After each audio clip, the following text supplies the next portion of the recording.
Hey, book cousin. So this is not the normal way of how I do my book reactions. This is a nonfiction book, a self-help book, so I'm going to talk about it a little bit differently than I do my fiction books, my romance novels. This morning at around 3 o'clock, I saw a post from Big Sean about his book that he's dropping, and he reached out to Book Talk to see if we would be interested in reading. And I tagged his video and said that um, getting into Black Book Talk would be the way to go because we like to highlight Black stories. So around 3:30 this morning, I put this book in my Audible library and went to town with my workout and got through my day. So I started around 3:30 and finished at 8:45. Yeah, I read it on two speeds. Um, yeah, it is really good, y'all. I wasn't prepared for it. But I took notes because I wanted to make sure that if I was going to read this book and get into it the way that I got into it, that I really did pull some takeaways away from it. So the book has 29 chapters plus an epilogue, and he breaks it down through the 5 practices um, as he goes through each of these chapters. And I love that because it tells you that there is a reason and a purpose behind every action that he's doing, even the failures that he's overcome, even his accomplishments.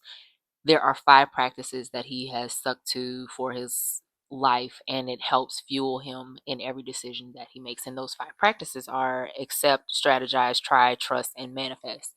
And I love that because that is something that I feel like I apply to my own personal life in so many ways. It looks a little bit differently, but I can see how wanting to manifest the life that you want stems from accepting certain aspects of your life. And then that causes you to strategize and try new things and then trust that they will come to fruition. So, a few chapters that I think stood out to me was chapter 5, where he talks about the things that you celebrate is telling God you welcome them more into your life. And as someone who doesn't really celebrate myself and my wins very often, I can see that. Like where I trust God to allow things to happen in my life, I should celebrate those moments when they come to fruition.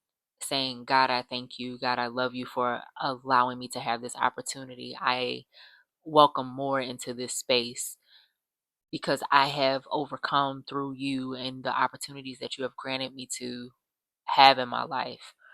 Um, I welcome more of those experiences to experience joy, to experience happiness.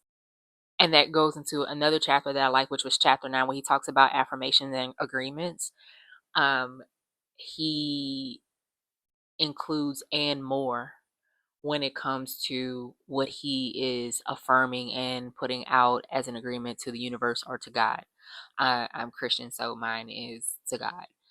Um, and it removes the limitations that we place on God or the universe, if that's what you believe in.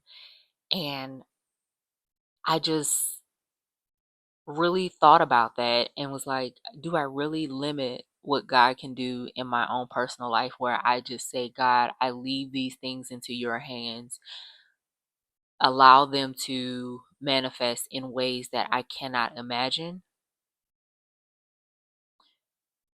Adding that and more can make a big difference.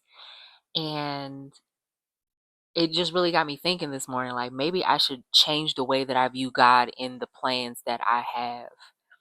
He is the center of all of my decisions. However, I do find that in some cases I do limit his input by my own limitations. And so I love that aspect of adding and more. Now, I don't want to give away the book. I really do recommend that you read it for yourself, whether it's on Audible, whether it's on physical, hardback, or paperback. I didn't see it on Kindle. Um, but I really do recommend if you are in a space looking for motivation and having a higher purpose for your life and just need a little bit more direction and maybe a little bit more guidance or just another form of input of how you want to lead the life that you want to have, I do recommend Go Higher by Big Sean. Really surprised me this morning, and definitely what I needed to hear.